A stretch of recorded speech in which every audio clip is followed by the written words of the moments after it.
Hello everyone. तो कैसे हो आप लोग। तो चलिए, कल जैसे कि हम लोगों ने द नेशनलिज्म इन यूरोप को अच्छे तरीक़ा से कंप्लीट किया था। अब जब चैप्टर कंप्लीट हो चुका है तो एमसीक्यू को कंप्लीट करने में क्यों पीछे रहे। यहाँ पे आपको 30 से 40 एमसीक्यू करवाए जा रहे हैं और आपको सिर्फ एमसीक्यू रटवाए नहीं जा रहे हैं, बल्कि आपको इसको कैसे सॉल्व करना है। सपोज कीजिए कोई क्वेश्चन भूल जाते हैं तो कैसे ऑप्शन एलिमिनेशन सीखना है। यहाँ पे आपको बेस स्ट्रेटजी बताने वाले हैं कि कैसे आप ऑप्शन को एलिमिनेट कर सकते हैं यदि आपको याद ना रहे। वैसे तो याद ना रहने का कोई भी उम्मीद नहीं है, क्योंकि आपको 100% याद हो जाएगा। इसको अच्छे से देखिएगा, सारे के सारे क्वेश्चंस आपके टंग पे होंगे और जब आप एग्जाम हॉल में बैठेंगे ना तो आसानी से इस चैप्टर से 3 से 4 क्वेश्चंस तो आते ही आते हैं और सारे के सारे क्वेश्चंस आपके फिंगर टिप पे होंगे और आप आसानी से सॉल्व कर देंगे। जैसा कि यहाँ पे देखने के लिए मिल रहा होगा कि the rise of nationalism in Europe, ये चैप्टर आपको कल ही करवाए थे, ठीक है। यानी कल जा करके आप पहले इस चैप्टर को अच्छे तरीका से देखिएगा और उसके बाद सॉल्व कीजिएगा तो एक भी क्वेश्चन गलत नहीं होने वाला है। तो चलिए एक एक करके टाइम पास नहीं करते हैं और सारे क्वेश्चन को देखना शुरू करते हैं। कंप्लीट वन लाइनर है, रिवीजन बैच है। यहाँ पे आपको कल ही जो पढ़ाया गया था ना उसको आप देखिएगा और देखने के बाद सॉल्व कीजिएगा। और बहुत ही ज्यादा उम्मीद के साथ, विश्वास के साथ मैं बताना चाहूंगा कि सारे के सारे क्वेश्चन आप सॉल्व कर चुके होंगे जितना मैं बता रहा हूं। तो चलिए यहाँ पे देखते हैं क्या है। सबसे फर्स्ट क्वेश्चन आपको देखने के लिए मिलेगा। ये समझिए कि मैं आपके भैया के जैसा नहीं, दोस्त के जैसा पढ़ाने वाला हूं। और कैसे सॉल्व करेंगे, एग्जाम हॉल में बैठेंगे तो कैसे सारे क्वेश्चंस को टैकल करेंगे उसको समझते हैं।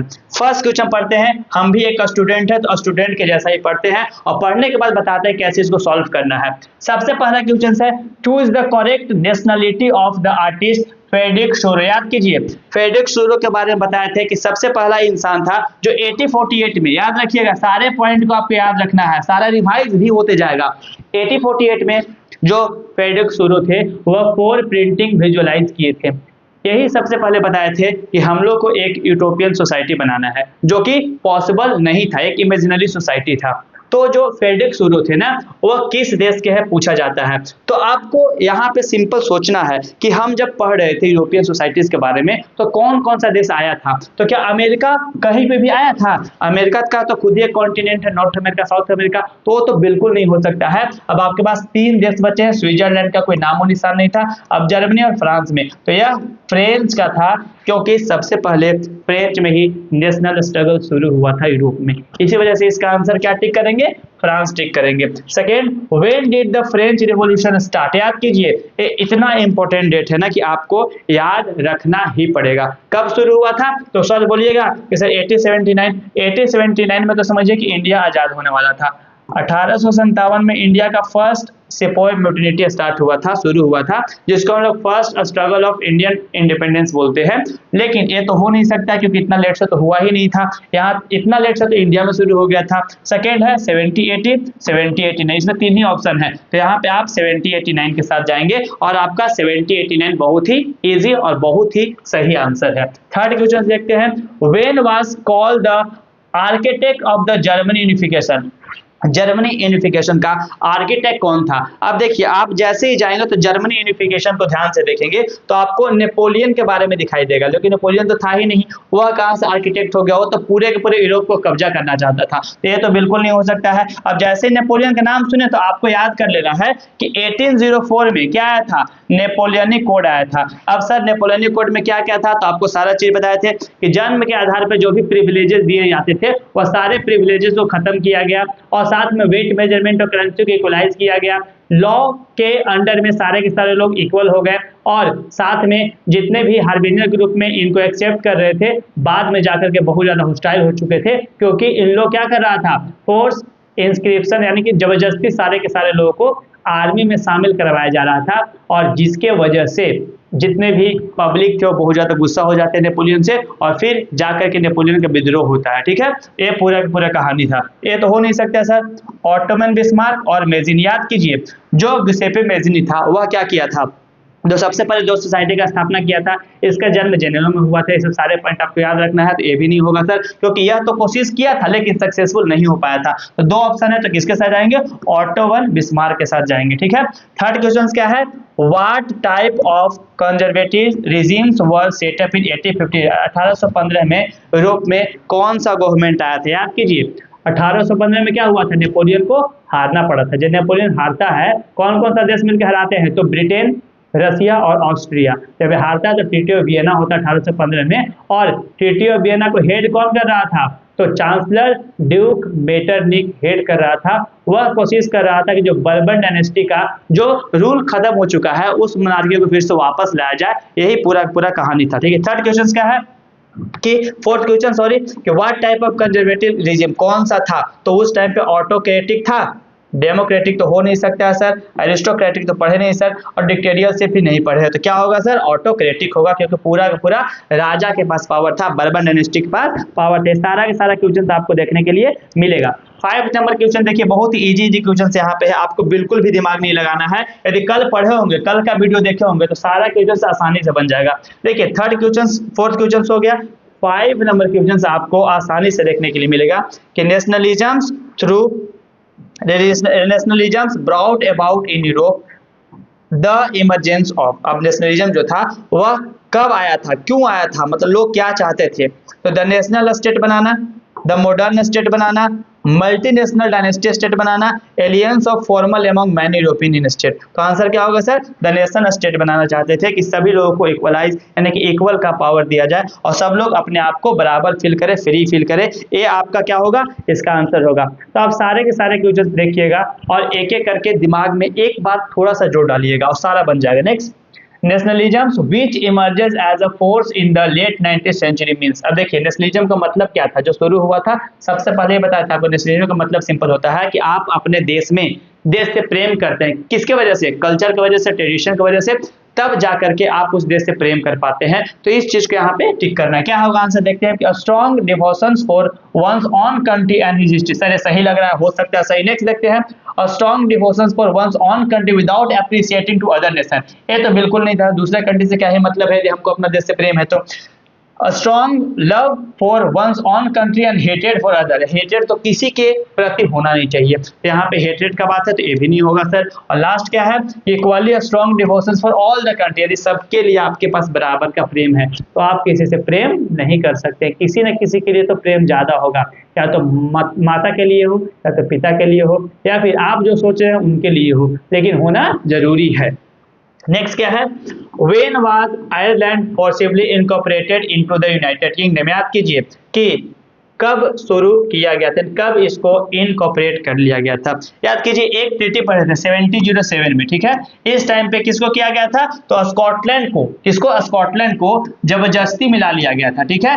इनकॉर्पोरेट कर दिया गया था। इनकॉर्पोरेट का मतलब होता है, इनकॉर्पोरेटेड का मतलब होता है मिलाना जबरदस्ती। तब इनको कब किया गया था? तो 1801 में सर इसको भी मिला लिया गया था। क्या याद कीजिए, क्या बताते हैं यहाँ पे कि दो क्लैंस थे। कौन कौन से थे सर?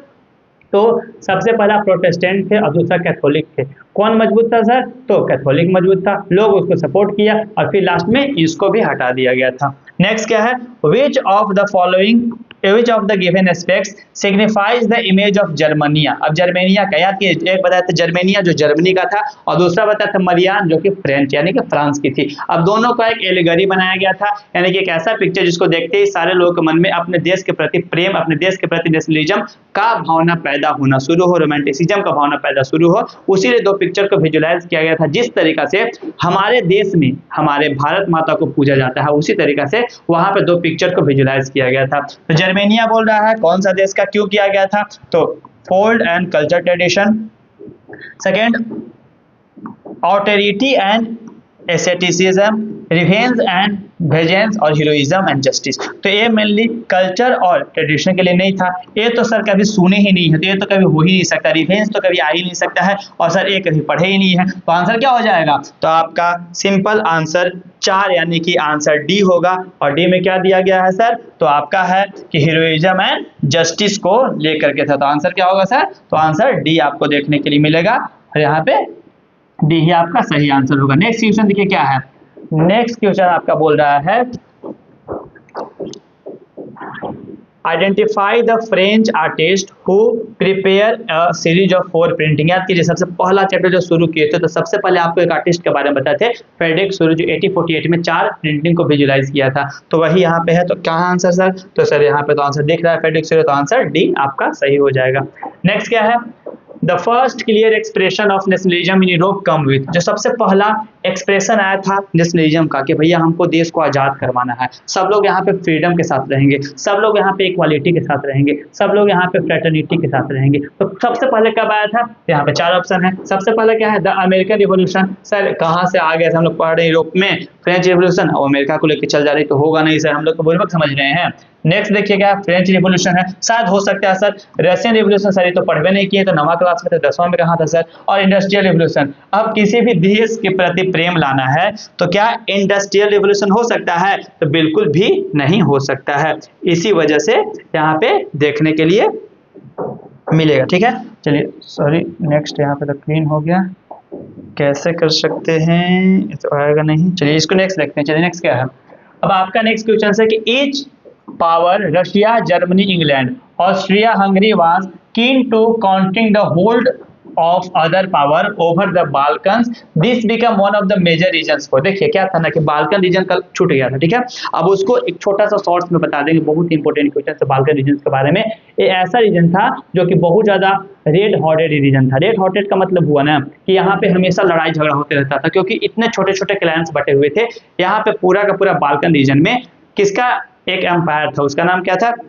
ऑटोमन एम्पायर नाम था। तो ऑटोमन एम्पायर पूरा पूरा कंट्रोल करता था। कि जब ऑटोमन एम्पायर कमजोर हो जाता है ना, तो जितने भी छोटे छोटे क्लैंस थे, इसका नाम आप देखे होंगे जो आपको याद नहीं होंगे, हेर्ज़ेगोविना, स्लोवाकिया, ऐसे करके बहुत सारे नाम थे। ठीक है, वो नाम आपको याद नहीं होता है, तो वही रीजन्स के बारे में बात किया जा रहा है, जहाँ पे सारे के सारे लोग अपने आप को अलग करना चाहते थे, क्योंकि यूरोपियन पावर आ गया था, सबको सपोर्ट कर रहा था। इन लोग चाहता था कि हम अपना खुद का देश बना, खुद का राज्य बना, क्योंकि हमारा कल्चर अलग है, हमारा एथनिसिटी अलग है, इसके वजह से। तो यहाँ पे बहुत ज्यादा लड़ाई की फ्रेगमेंटेशन देखने के लिए मिल रहा था। तो फर्स्ट वर्ल्ड वार इसी की वजह से हुआ था, याद रखिएगा। और सर फर्स्ट वर्ल्ड वार कब हुआ था? तो 1914 से लेकर के 1918 तक हुआ था आपका फर्स्ट वर्ल्ड वार। तो उस टाइम पे आपको जो सबसे पहला देखने के लिए मिलता है प्रॉब्लम, तो फर्स्ट वर्ल्ड वार में रशिया, जर्मनी, इंग्लैंड सारे के सारे देश वहां पे कूद गए थे और बाल्कन रीजन को कब जाना चाहते थे, तो इसके वजह से देखने के लिए मिलता है। नेक्स्ट क्या है?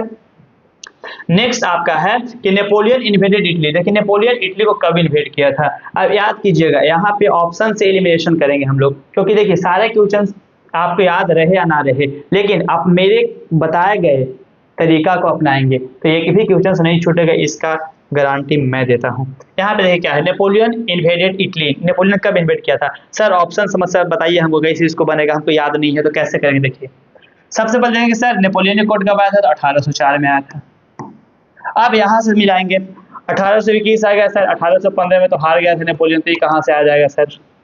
1719 तो कभी होगा नहीं सर, मान लीजिए क्या है 1905, ये भी नहीं होगा सर। अब 2 ऑप्शन है, अब आप लोग बताइए दोनों ऑप्शन में से कौन होगा? अब तो सारा बता दिए, अब जरूरी है सारा बताना, एक क्वेश्चन खुद से ही बना लीजिए, बहुत इजी क्वेश्चन है, इसमें तो 2 ऑप्शन ऐसे ही छाट दिए और एक तो हम काट भी दिया। अब आपको पता चल गया कौन सा ऑप्शन है, कमेंट करके बताइए कौन सा ऑप्शन होगा। ठीक है, चलिए नेक्स्ट देखिए क्या है, the idea of a unity community enjoying equal rights under the constitution were expressed by the French age. अब देखिए याद कीजिए 2 चीज बताए थे, एक ले सेटियन बताए थे यानी कि द सिटीजन, और ले पेट्री यानी कि फादरलैंड। तो उसी के द्वारा लोग अपने आप को उस देश से जुड़ा महसूस कर रहे थे, नेशनलिज्म वाला फीलिंग आ रहा था। तो क्या होगा यहाँ पे ऑप्शन? बोथ होगा सर, यानी कि बोथ ए एंड बी। और वैसे भी क्लास 10th में यदि आपको जहां भी ए एंड बी या फिर ए बी सी डी दिखे तो आप 90% मान के चलिए कि वही होगा, क्योंकि 10वां क्लास में ना इतना भी ज़्यादा हार्ड क्वेश्चन नहीं बनता है जितना आप लोग सोचते हैं। यदि आप लोग सही तरीका से मेरा 1 लाइनर वीडियो देख के जाइएगा ना और प्रीवियस ईयर मिला के देख लीजिएगा,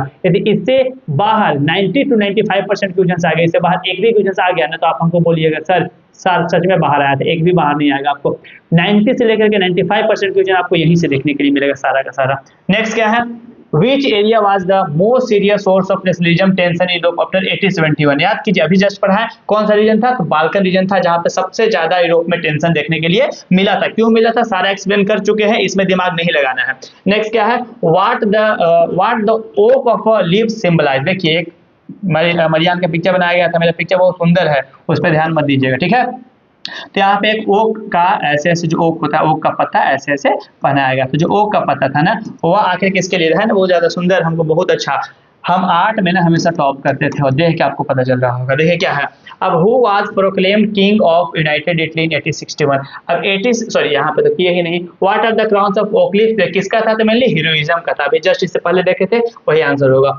who was proclaimed king of United Italy इन 1861। अब इटली का राजा कौन था? क्या मिलिट्री काबुल हो सकता है? नहीं हो सकता। सेमेजनी हो सकता है? नहीं हो सकता है। यहाँ पे विक्टर इमैनुअल द्वितीय, और कौन था? लुई फिलिप्स था। तो क्या लुई फिलिप्स होगा सर? नहीं, कौन होगा? विक्टर इमैनुअल द्वितीय होगा। याद कीजिए, इटली को जब क्या करना था, 7 स्टेट में इटली बटा हुआ था, और सिर्फ एक स्टेट था, कौन सा स्टेट? Sardinia Piedmont. उसका राजा कौन था? Emmanuel Macron, sorry Emmanuel Macron बोल रहे हैं भाई साहब, विक्टर इमैनुअल द्वितीय था, और उसी को बाद में राजा बनाया गया था। नेक्स्ट क्वेश्चन क्या है कि which of the following countries did not attend the Congress of Vienna. कौन सा कंट्री कांग्रेस ऑफ वियना? याद कीजिए, क्या बताए थे कि सर आप बताए थे कि 1815 में नेपोलियन हार गया।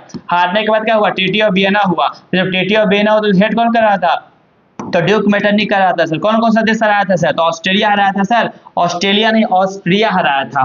और कौन हराया था सर? तो रसिया हराया था। और कौन हराया था? तो इंग्लैंड हराया था। तो यही 3 देश था सर। तो यहाँ पे देख लेते हैं, ब्रिटेन तो है सर, रसिया भी है सर, रसिया भी है सर, यानी कि स्विट्जरलैंड। और स्विट्जरलैंड यहाँ आपका आंसर हो जाएगा। क्यों क्या पूछ रहा है? नोट पूछ रहा था, स्विट्जरलैंड आपका आंसर हो जाएगा। नेक्स्ट क्वेश्चन क्या है कि how many wars over 7 years with Austria, Denmark and France ended in Prussian victory and completed the process of unification. बताइए कितना साल का लड़ाई चला था? 3 साल, 6 साल, 2 साल। तो 3 साल का लड़ाई चला था, और 3 साल का लड़ाई करने के बाद जीत गया था। ठीक है, उसके बाद अपना देश को यूनिफाई कर लिया था। Which sentence best explain the utopian society? याद कीजिए, स्टार्टिंग में जब पढ़े थे फेडुक सूर्य के बारे में, तो कैसा सोसाइटी बना रहा था? Utopian society. एक ऐसा सोसाइटी जहां पे सारे के सारे लोग क्या हो? इक्वल हो। अब ऐसा सोसाइटी क्या एग्जिस्ट कर सकता है? नहीं कर सकते, बस सपना में हो सकता है, जो कि रियलिटी में एग्जिस्ट नहीं कर सकता है। तो कौन विजुलाइज किया था? एक आइडियल सोसाइटी था, which can never be achieve, जो कि कभी अचीव नहीं किया जा सकता है। अ डेमोक्रेटिक सोसाइटी, सर ये तो विजुलाइज नहीं किया था। तो आंसर क्या हो जाएगा? और society where every one is equal. कोई भी सोसाइटी बनेगा, कभी भी सब इक्वल हो ही नहीं सकता। आप इक्वल मान सकते हैं कि इक्वल होना चाहिए, लेकिन रियलिटी में इक्वल नहीं हो सकता है। और लास्ट क्या है आपका? तो सेकंड क्या है? Society with a comprehensive institution. Constitution तो होना चाहिए, तो क्या कॉन्स्टिट्यूशन से सब लोग इक्वल हो जाएगा? नहीं होगा। तो आंसर क्या हो जाएगा? एक ऐसा सोसाइटी, एक ऐसा आइडियलिस्टिक सोसाइटी जो कभी भी एग्जिस्ट नहीं कर सकते, कभी भी अचीव नहीं किया जा सकता है। नेक्स्ट क्या है? Which of the following artist painted the image of Germania? Germania का इमेज कौन पेंट किया था? सर यहाँ पर तो नाम सुना सुना मिल रहा है, लेकिन देखते हैं कौन होगा। चलिए टिक मारते हैं, तुक्का मारते हैं सर, हमको याद नहीं है। और हम इतना कॉन्फिडेंस सर बोल सकते हैं, क्वेश्चंस में 100 में से 70 बच्चा नहीं बता पाएगा। आप अपने स्कूल के बच्चों से पूछ के देख लीजिए, कोई नहीं बता पाएगा, क्योंकि एक क्वेश्चन आपको मिलेगा ही नहीं। तो सर रिचर्ड एम हो सकता है, लेकिन सर फेडरिक सूर्य तो होगा नहीं, क्योंकि इसका था बताया ही नहीं, वो 80-40 कुछ बनाया ही नहीं सर, इसका 100% नहीं होगा सर। फिलिपिस बेट ये भी नहीं होगा सर। तो आंसर ऐसे इसका क्या है? तो आंसर आपका है एर्नस्ट रेनेन है। ठीक है, तो आप इसको देख लीजिएगा, याद कर लीजिएगा। नेक्स्ट क्या है? What kind of political and constitutional changes were brought about by the French, जब फ्रेंच रेवोल्यूशन हुआ था तो कौन सा कॉन्स्टिट्यूशन चेंज किया गया था? आपको याद है ना, कॉन्स्टिट्यूशन को तो चेंज किया गया था, लेकिन जो कॉन्स्टिट्यूशन को चेंज किया गया था तो उसमें क्या लोग चेंज किए थे, मतलब क्या उन लोग चाहते थे कॉन्स्टिट्यूशन में, क्या रूल्स बनाए थे? देखिए क्या है, पहला है कि it ended the absolute monarchy, या कि पूरा मोनार्की को खत्म कर दिया जाए। ऐसा कभी होता ही नहीं है, क्योंकि क्या बोले थे कि कभी भी डायरेक्ट चेंजेस नहीं आता है, चेंजेस धीरे धीरे धीरे धीरे आता है। यानी आप सपोज कीजिए अपने घर से निकलना चाहते हैं कि भैया घर वाले हमको 8 बजे के बाद नहीं निकलने देते हैं, तो पहले आप 6 बजे निकलिएगा, फिर 6:30, फिर 7, फिर 7:30, 8, तब जाके 8 बजे के बाद आपको निकलने के लिए मिलेगा। यानी कि स्टार्टिंग में यदि आप बच्चा होंगे तो आपको घर से अकेले नहीं जाने दिया जाता है, धीरे धीरे सब्जी ला जाते हैं और फिर आगे चल के खुद से सारा काम कर लेते हैं, घूमने भी चले जाते हैं। तो वही रूल्स यहाँ पे भी होता है, ठीक है, कि डायरेक्ट चेंजेस नहीं आता है। तो ये नहीं होगा सर। दूसरा, it transfer power to a body of the French seizers, हाँ ट्रांसफर तो करना चाहता था, ये बात हो सकता है सही है sir. It proclaim that henceforth people would constitute the nation and shape the destiny, या फिर जो प्रोक्लेम करता है कि इन लोग अब जो पीपल होंगे ना वही क्या करेंगे, सारा के सारा कॉन्स्टिट्यूशन को कॉन्स्टिट्यूट करेंगे और नेशन को शेप देंगे। तो आंसर क्या हो जाएगा सर? तो आंसर सी हो जाएगा। डी हो सकता था, लेकिन ए यहाँ पे आपका नहीं है, जिसकी वजह से क्योंकि पूरी तरीके से एब्सोल्यूट कभी भी किसी चीज को खत्म नहीं नहीं किया जा सकता है। नेक्स्ट क्या है, the first great revolution which gave the clear idea of nationalism with the core words liberty, equality and fraternity was. क्या था, रशियन रिवोल्यूशन में था? नहीं था। French revolution? यस सर यही था, आगे देखने की जरूरत है ही नहीं, तो आंसर आपका बी हो जाएगा। नेक्स्ट क्या है, in which year did Louis Philippe flee and the nation assembly was proclaimed as republic. याद कीजिए कि कब था जब लुई फिलिप्स भागा था। अब याद कीजिए लुई फिलिप्स कब भागा था, जब लुई फिलिप्स भागा तो उसके बाद ही क्या किया गया था, एक नया, वहां पे जितने भी लोग थे उन लोग क्या किए थे, एक नया देश बनाए थे, एक नया राज्य बनाए थे। कब किया था, तो याद कीजिए आपको 1848 में। कब हुआ था, याद रखिएगा 1848 में लुई फिलिप्स अपने जगह से भाग गया था, और भागने के बाद क्या करता है, तो क्या बनाता है, तो वहां के जो लोग थे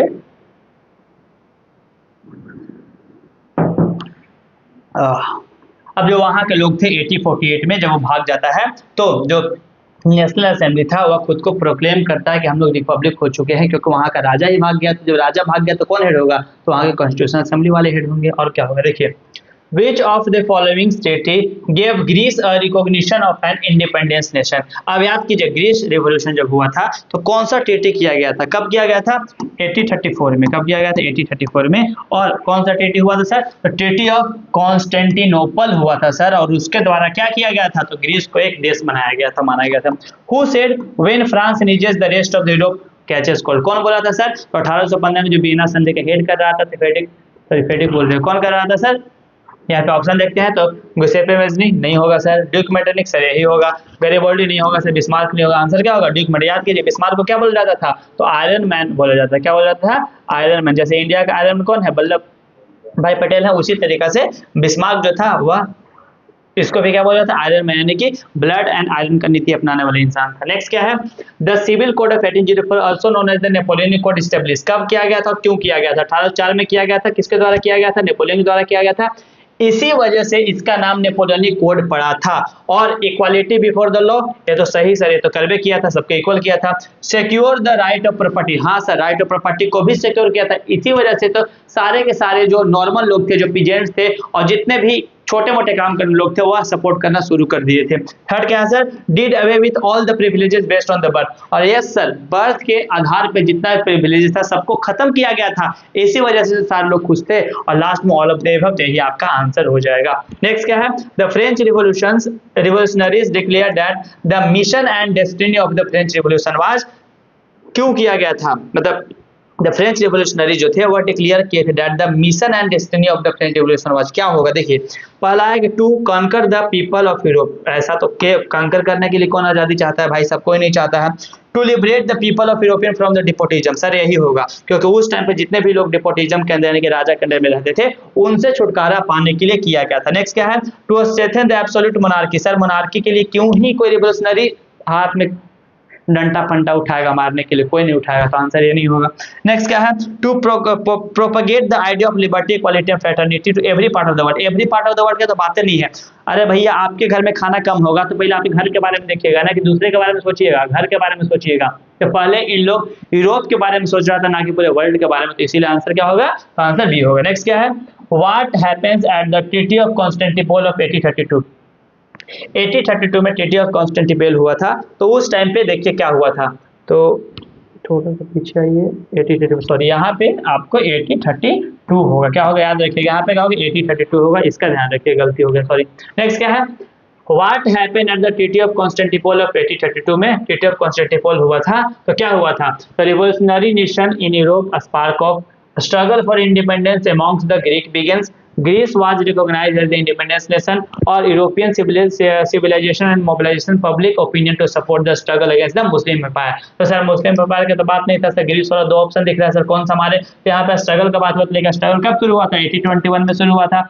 1824 में एक इंसान था लॉर्ड ब्रियन करके, वह क्या हो गया था, मर गया था सर, बुखार लग गया था फीवर की वजह से, तो सर ये तो नहीं होगा, तो आंसर क्या हो जाएगा, तो Greece recognise as the independence nation, यानी कि ग्रीस को इंडिपेंडेंस नेशन के रूप में रिकॉग्नाइज किया गया था। ठीक है, ये आपका आंसर होगा। नेक्स्ट क्या है, रोमांटिसिज्म से refer to the which movement. Romanticism कौन सा मूवमेंट को दिखाता है, पॉलिटिकल मूवमेंट को, रिलीजियस मूवमेंट को, कल्चर मूवमेंट को और लिटरेरी मूवमेंट को। सर ये तो नहीं होगा सर, पॉलिटिकल मूवमेंट भी नहीं होगा सर, क्योंकि रोमांटिसिज्म की बात कर रहा है, तो पॉलिटिकल मूवमेंट भी नहीं होगा सर, कल्चरल मूवमेंट को दिखाता है। रोमांटिसिज्म को मतलब बताएं कि जब आप साइंस को ग्लोरीफाई नहीं करते हैं, यानी कि आप किसी के साथ इमोशन के साथ जुड़े हुए होते हैं तो उसी को रोमांटिसिज्म बोलते हैं। तो यहाँ पे आंसर कौन है सर, कल्चर का बात हो रहा है, तो यहाँ पे ऑप्शन सी हो जाएगा। Next, What happened to Poland? Poland के साथ क्या हुआ था at the end of the 18th century? Which of the following answer is correct? याद कीजिए पोलैंड के बारे में बताए थे। Poland achieved independence at the end of the 18th century. Second, Poland come totally under the control of Russia and become part of the Russia. Russia का तो under में था लेकिन रशिया का पार्ट नहीं बना था। Poland become the part of Easter Germany, ये भी नहीं हुआ था sir. Poland was partitions at the end of the 18th century and 3 Greece, power Russia, Prussia, Australia. ऐसा भी नहीं तो आंसर क्या हो जाएगा, तो आपका आंसर हो जाएगा Poland achieve dependence at the end of the 18th century, ये आपका आंसर हो जाएगा। नेक्स्ट क्या है, तो टोटल 35 क्वेश्चन कर चुके हैं और बहुत ही कम टाइम में बहुत ही अच्छे तरीके से हर एक क्वेश्चन कंप्लीट करवाया गया है।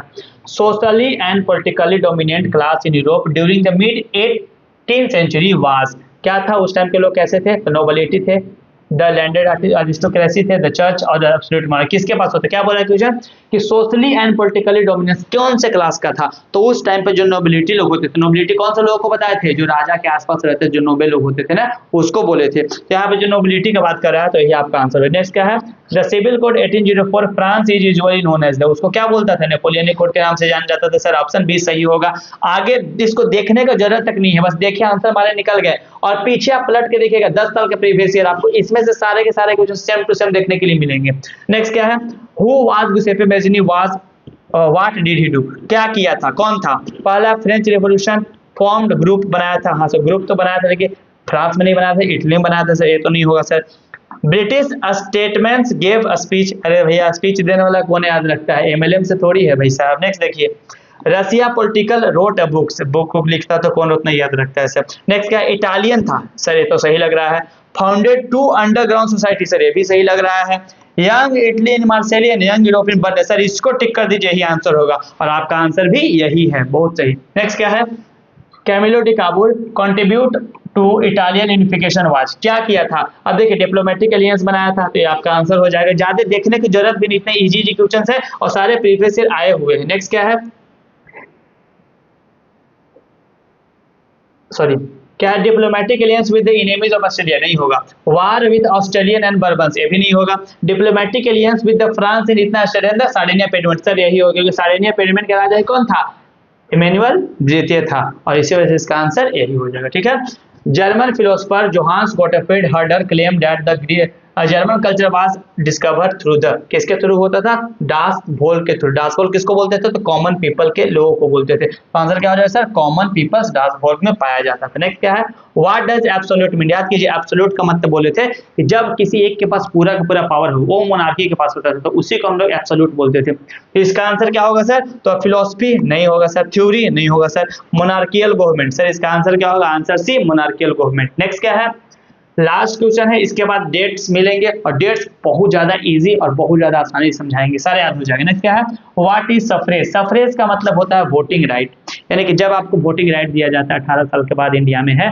उसी तरीके से उस टाइम पे महिलाओं को वोटिंग राइट नहीं दिया गया था। Mainly voting rights active citizen यानी कि प्रॉपर्टी मैन, यानी जिसका प्रॉपर्टी होता था उस इंसान को वोटिंग राइट दिया जाता था। तो सफरेज का मतलब होता है राइट टू प्रॉपर्टी नहीं होता है, राइट टू जस्टिस नहीं होता है, right to vote yes sir यही होता है और ये भी आंसर नहीं होगा। तो कैसे आप लोग आसानी से देखिए कि कैसे हम लोग सारे के सारे ऑप्शन को एलिमिनेट भी कर सकते हैं यदि याद नहीं है तो। लेकिन यदि याद करना है तो आप एक बार जाएं पीछे वाला वीडियो, आपको लिंक मिल जाएगा इसके डिस्क्रिप्शन में, जा करके देखेंगे और देखने के बाद टिक करेंगे, आपको सारे क्वेश्चंस बनेगा। और प्रीवियस ईयर यदि 10 साल का आप सॉल्व करते हैं तो आपको 30 क्वेश्चंस मिलेगा इस चैप्टर से और 30 में से 30 क्वेश्चंस बनेगा। और नहीं भी बनाना, आप कितना भी बुर्बक होंगे गोबर होंगे फिर भी 30 नहीं तो 25 तो बनेगा ही बनेगा, इतना मैं गारंटी के साथ आपको बोलता हूँ। नेक्स्ट देखिए क्या है, नेक्स्ट आपका टाइमलाइन, यानी कि नेशनलिज्म इन यूरोप का पूरा टाइमलाइन दिया गया है। एक एक क्वेश्चन ध्यान से समझिएगा। ये जो आपका वीडियो है ना, इसको कट करके शॉर्ट्स के रूप में भी डालेंगे, सारा का सारा इंपॉर्टेंट डेट्स आपको यहाँ पे देखने के लिए मिलेगा। Chapter 1 the rise of nationalism in Europe, start करते हैं।